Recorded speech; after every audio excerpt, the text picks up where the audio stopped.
And Jasmine Chong is an up-and-coming designer who credits social media with helping her gain traction in the industry. The Malaysian-Indonesian practically went straight from the classroom to the showroom. Within a year of graduating from Parsons School of Design, her label was launched, and she just presented her second collection for New York Fashion Week. I asked her how her Southeast Asian roots have influenced her designs.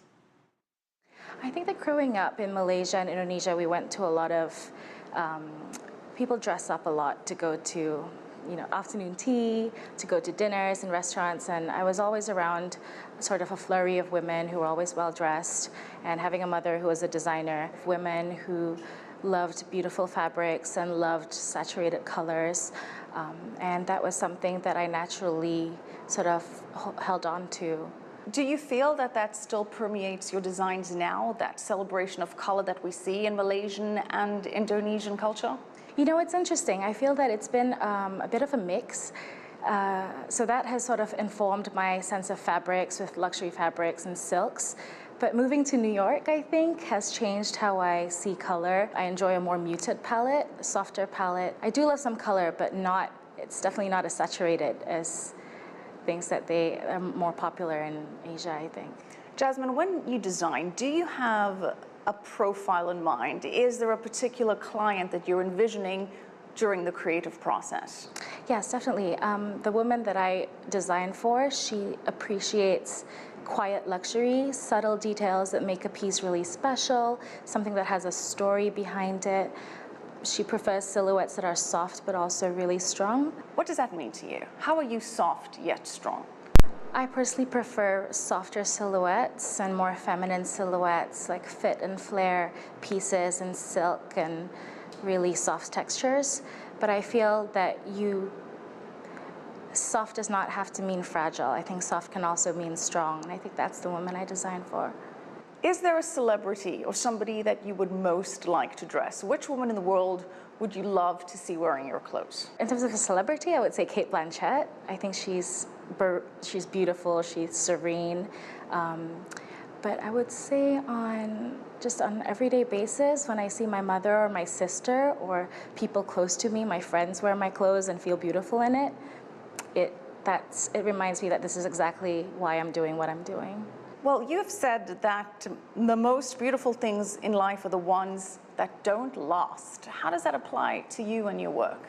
With fashion, it's seasonal. So when I approach a collection, it's a fresh page and it's brand new ideas that are coming in and flowing and concepts. And once you're done with the collection, it's seasonal, so it's over. So it enables me to pick up on these ephemeral ideas and then kind of move on from it. Does the era of sustainability that we're in kind of clash with this transient nature of your designs? I think that I still, despite this ephemeral sort of nature of the concepts, I feel like the silhouettes and the actual pieces that I design are pieces that you can invest in and pieces that can go with many different looks. I love day to evening looks, so I don't think that's an issue for me. How important is that to you, for that to be a practical, adaptable nature to your work? I think it's very important to me because in terms of fashion, there's just so much being produced, so much being put out there that I enjoy the idea of having investment pieces that you can go to and wear over and over again and feel special wearing it. Jasmine, with so many different mediums for advertising and promotion, which do you think has worked best for you and your brand? I think definitely social media has worked. Instagram, as a designer, I'm very, very visual, and it's very important to me to communicate that and to connect with my customer and create these images that sort of embody not just the clothing, but also the lifestyle. So how is social media and technology impacting the industry at large? I think it's definitely evened the playing field for designers and artists across the board. It's enabled people to sort of reach their customer and connect with their consumer. Well, one of the issues that designers, celebrities, people across the spectrum have with social media is that they don't have control over the message, that so many people are able to weigh in and post their views and their images of their work. What do you think about that? Is that a concern for you? It's not a concern for me because there's always going to be people who don't like what you do or who have something to say. As long as you feel really strongly about what you're putting out there and you can, you know your voice and you know what your aesthetic is, that's a good thing. If you knew then what you know now, what would you have done differently? I would have told myself the importance of PR, of branding, of connecting with the customer. It's not just about design and making a pretty dress. It really is about the grand scheme of things and the whole package. Jasmine, how do you plan on expanding your brand? What's next for Jasmine Chong?